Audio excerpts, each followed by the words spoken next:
안녕하십니까. 이어서 경남 소식입니다. 각종 비위 혐의로 수사를 받는 한국항공우주산업 카이가 전임 사장 시절 특정 회사에 일감을 몰아줬다는 의혹이 나왔습니다. 이 과정에서 멀쩡한 한 중견기업이 도산 위기에 내몰렸다는 주장도 나왔습니다. 박상현 기자가 취재했습니다.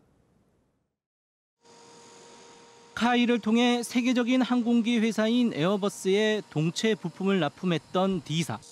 한때 연매출 300억 원, 종업원도 300명에 이르렀습니다. 하지만 지금은 법정 관리로 회생 절차를 밟는 처지입니다. 지난해 불거진 금품 수수 사건이 빌미가 돼 카이와 납품 계약이 해지됐기 때문입니다.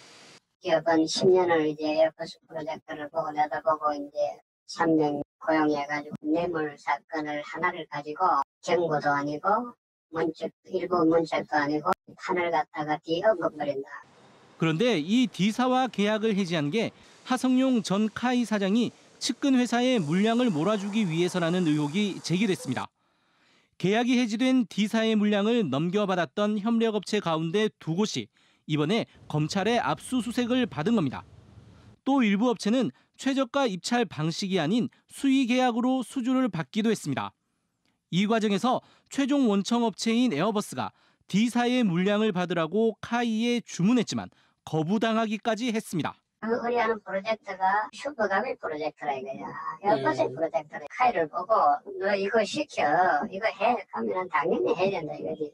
그만큼 하정영이가 슈퍼파워였다. 또 카이가 수십억 원의 중복 투자까지 무릅쓰며 D사에 대한 계약 해지와 일감 몰아주기를 했다는 의혹도 제기됐습니다. 하지만 카이 측은 계약 해지는 금품 수수에 따른 윤리 경영 차원에서 이루어졌다며 계약 해지가 없었다면 그것이 특혜라고 지적받았을 것이라고 밝혔습니다. 검찰도 D사 계약 해지와 일감 몰아주기에 대해 수사를 벌이는 것으로 알려져 결과에 관심이 쏠리고 있습니다. KBS 뉴스 박상현입니다. 최근 김해의 한 초등학교 교사가 결핵 판정을 받은 데 이어 같은 학교 학생 23명이 잠복 결핵에 걸린 것으로 확인됐는데요. 보건당국은 매뉴얼대로 조치했다고 하지만 학부모들은 사후 관리가 미흡했다며 불만을 제기하고 있습니다. 김준원 기자의 보도입니다. 김해 한 초등학교에서 교사가 결핵 확진 판정을 받은 것은 지난달 9일. 발생 직후 매뉴얼대로 접촉이 의심되는 학생과 교직원 400여 명을 검사한 결과 추가 환자는 없었습니다. 하지만 한 달 뒤쯤 실시된 잠복 결핵 검사에서 학생 23명과 교사 3명이 결핵균에 감염되는 것으로 확인됐습니다. 잠복 결핵 감염은 기본적으로 결핵균을 전파하는 상태는 아닙니다. 증상도 없는 거고요. 그냥 단지 내 몸에 결핵균이 휴면 상태로 있는 거고요. 잠복 결핵은 약을 복용하면 완치할 수 있다고 전문가들은 말합니다. 하지만 학부모들은 불안을 씻어내지 못하고 있습니다. 잠복 결핵 약을 복용하지 않는 학생에 대한 관리가 안 되고 있다는 겁니다. 또 모든 학생에 대해 결핵 검사를 해야 한다고 주장합니다. 어머니 한 분은 그날부터 먹였고 한 분은 불신을 가져서 다시 검사를 하기 위해서 애를 약을 안 먹였답니다. 보건당국은 매뉴얼을 무시하고 약 복용과 전수 검사를 강제할 수 없다는 입장입니다. 저희가 치료를 권고하기는 하지만 정말 우리 아이는 약을 먹이고 싶지 않을 경우에는 저희가 강제적으로 다 약을 드셔라라고 할 수는 없는 부분이 아마. 통계적으로 잠복 결핵 감염자에게서 결핵이 발병할 확률은 5에서 10%. 결핵에 대한 학부모들의 불안이 커지고 있지만 이에 대한 보건당국의 대처는 소극적이라는 지적입니다. KBS 뉴스 김준원입니다. 여름철 건강 채소로 쓴맛이 나는 오이라 불리는 여주가 최근 재배 면적 증가로 가격이 크게 떨어지고 있는데요. 여주의 다양한 기능성을 입증한 고부가 가치 제품으로 해외 시장에서 돌파구를 찾고 있습니다. 보도에 조미령 기자입니다. 2.5m 높이에 얽힌 덩굴 아래로 주렁주렁 열린 여주를 따는 손길이 분주합니다. 지금부터 10월까지 생산되는 여주는 쓴맛이 매력인 여름철 건강 채소입니다. 섬유질이 굉장히 많기 때문에 특히 이제 다이어트에 체지방 쪽에 엄청 효과가 있어요. 그리고 또 비타민 C가 내 몸에 한 5배 정도가 됩니다. 그래서 이제 그 혈관 질환에. 함양군은 신소득 특화 작물로 2004년 여주 첫 재배에 나서 현재 60개 농가에 500톤을 생산하는 전국 최대 생산지입니다. 최근 전국적으로 재배 면적이 급격히 늘면서 2년 전 10kg당 2만 5천 원이던 여주 가격은 절반으로 떨어졌습니다. 농가 수익성도 떨어지면서 자치단체가 눈을 돌린 곳은 해외 시장. 먹거나 휴대하기 편한 환 제품을 중심으로 인기를 끌면서 올 상반기만 미국과 동남아에 3억 5천만 원어치가 팔렸습니다. 내년 100억 달러 수출을 목표로 지역 대학과 공동으로 여주의 혈당 개선 효과 기능성에 대한 연구 개발을 마무리해 조만간 개별 인증을 신청할 예정입니다. 재배 면적을 확대하는 것이 우선이고 그다음에 2차적으로 가공과 그다음에 3차 축제를 병한 전체적으로 할 수 있는 업체와 주민 농가 소득이 향상될 수 있는 방향으로 오는 12일부터 이틀 동안 여주를 주제로 항노화 축제를 열어 우수성을 알릴 계획입니다. KBS 뉴스 조미령입니다. 영남권 소식입니다. 여름방학과 휴가 기간을 이용해 시력 교정 수술을 받으려는 환자들이 크게 늘었습니다. 그런데 수술 전 눈 상태를 살펴보는 과정에서 우연히 망막 질환이 발견되는 경우가 많아 정기적인 안과 검진의 중요성이 부각되고 있습니다. 보도에 이종영 기자입니다. 대구의 안과 전문 병원.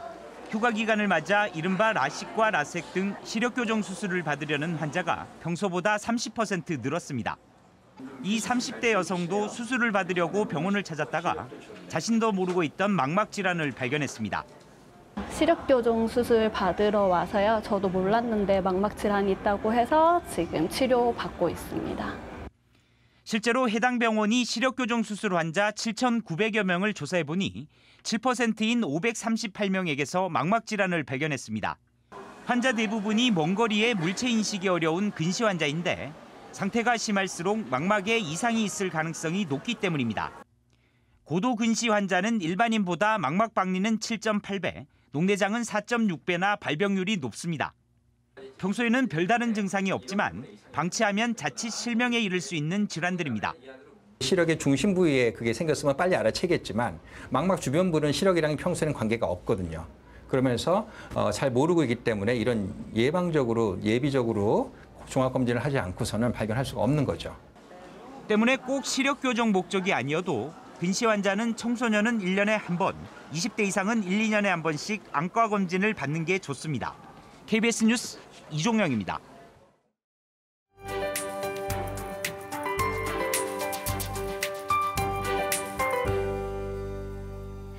8월이 시작되는 오늘은 다시 무더위가 기승을 부리겠습니다. 해상에서 불어오는 덥고 습한 공기에 낮 기온이 33도 안팎까지 오르겠는데요. 습도 역시 높아서 불쾌감이 심한 하루가 예상됩니다. 실내 온습도 조절에 신경 써주셔야겠습니다. 경남 북서 내륙에 계신 분들은 나가실 때 우산도 챙기셔야겠습니다. 오후에 소나기가 지나겠는데요. 5에서 20mm 정도로 많이 내리지는 않겠습니다. 오늘 경남 지방은 고기압의 가장자리에 들어 구름 많은 가운데 오후에는 대기가 불안정해져 소나기가 내리겠습니다. 현재 하늘에는 곳곳에 옅은 안개가 끼어 있고요. 바람은 많이 불지 않고 있습니다. 현재 기온은 어제와 비슷하게 출발합니다. 창원 25도, 김해와 거제가 26도 가리키고요. 낮 기온은 창녕과 밀양이 34도로 어제보다 더 높겠습니다.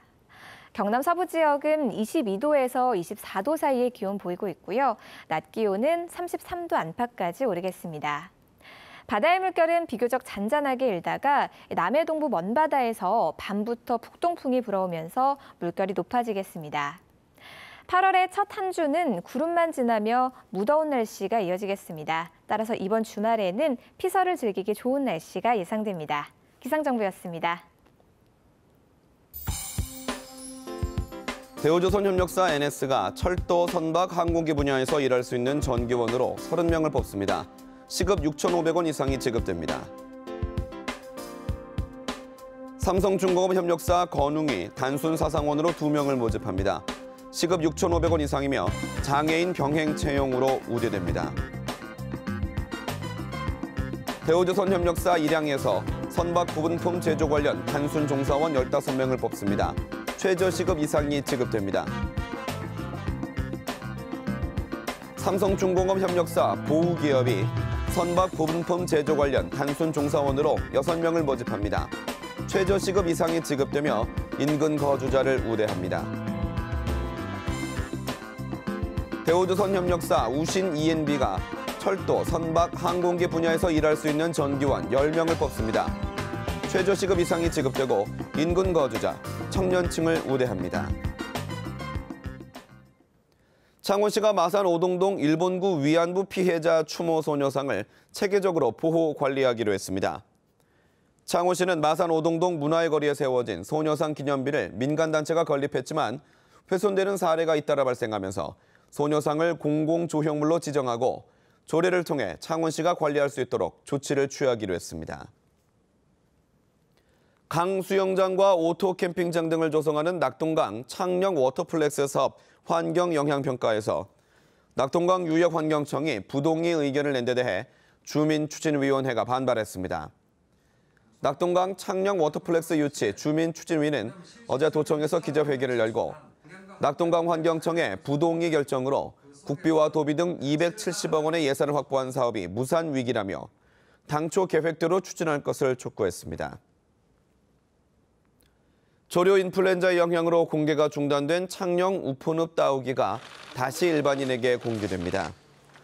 창녕군은 AI 위기 단계가 심각해서 주의로 하향 조정됨에 따라 오늘부터 따오기를 부분 공개하기로 했다고 밝혔습니다. 우포 따오기 보건센터에는 현재 따오기 310여 마리가 자라고 있습니다. 경남 지역의 수출 농업단지 25곳이 정부평가에서 최우수단지로 선정됐습니다.